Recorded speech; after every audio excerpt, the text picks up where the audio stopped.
everyone, welcome to Real Rebel. I just thought of doing this just now. This is something that we got from IKEA many years ago, and I don't even have my microphone on, whatever. And I just thought that I'd show you where I house our movie collection. So these are the few cases that we still have. Most of our stuff is in sleeves, as I've shown you. I also bought the complete series of The Office, so I will always have it, regardless of whatever the streaming lords decide to do with it.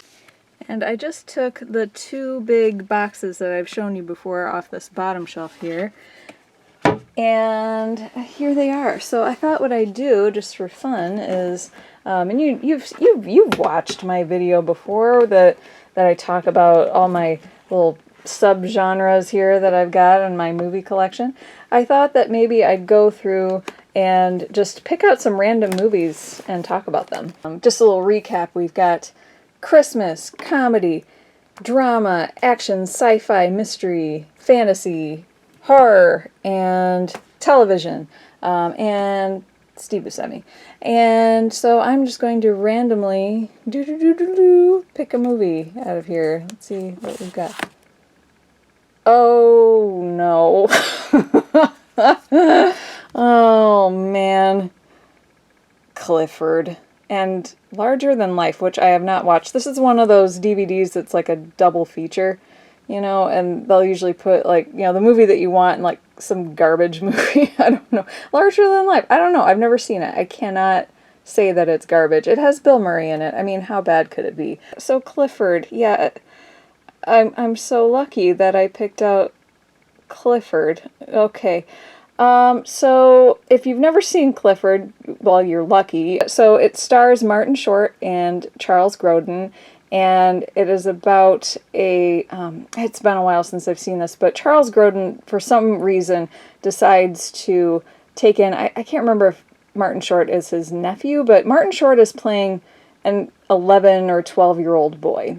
So Charles Grodin has decided to do this to impress his, I don't know if it's his girlfriend or his fiance, played by Mary Steenburgen, and he just wants to prove that he would be a good dad and that he's a good person, but he really isn't. He's a very selfish person. He doesn't really care about Clifford, and so Clifford is this mischievous little jerk who, he does, mean things like change out his chapstick with lipstick, and I think he sabotages a business deal for him, and by the end of the movie everybody's ready to kill Clifford, but of course they end up friends, of course.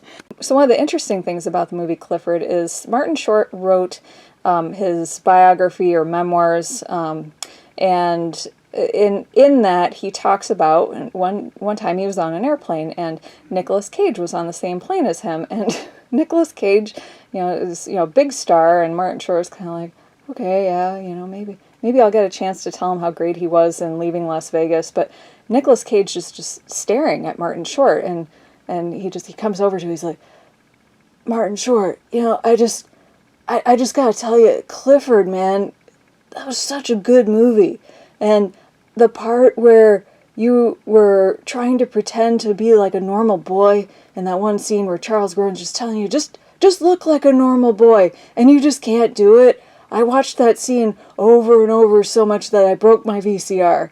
And I think that that adds a lot to this movie. So there's Clifford. Yeah. Okay, so this time, let's go into the action. Let's see what's going on in here. Maybe we'll get a little luckier this time. Let's see. Let's just pull out. Oh, Hellboy. Okay, that one's not bad. This is the Blu-ray, which looks great. It has... what's his name? Come on. What's his name? Who's the guy? It stars Ron Perlman and Selma Blair, very underrated comedic actress, I've got to say. You know, it's a really good story, and it's got lots of action. And Hellboy, he's hilarious. He's hilarious. So I definitely recommend, you know, just check this movie out. Just watch it. This is obviously, I have not seen the reboot that they attempted with the actor who was in Stranger Things, but I heard that that one was not very good. But this one's great, so watch this one. Okay, how about in the drama section? I skipped over it probably for good reason. Let's see, random. Ooh, Godfather Part 1. Wow, that's Marlon Brando right there. Wow, I lucked out on this one. I mean, you wouldn't think that it would share the same house with Clifford, but, you know, this is a masterpiece. It came out in the early 70s, and it's an incredible story. You've got a young Al Pacino in it, and just all the manipulation and the threats and the you know, just how the mafia works and everything. That's a masterpiece of a movie. And I think Godfather Part 2 is right behind it. You've got Al Pacino there. He is the Godfather.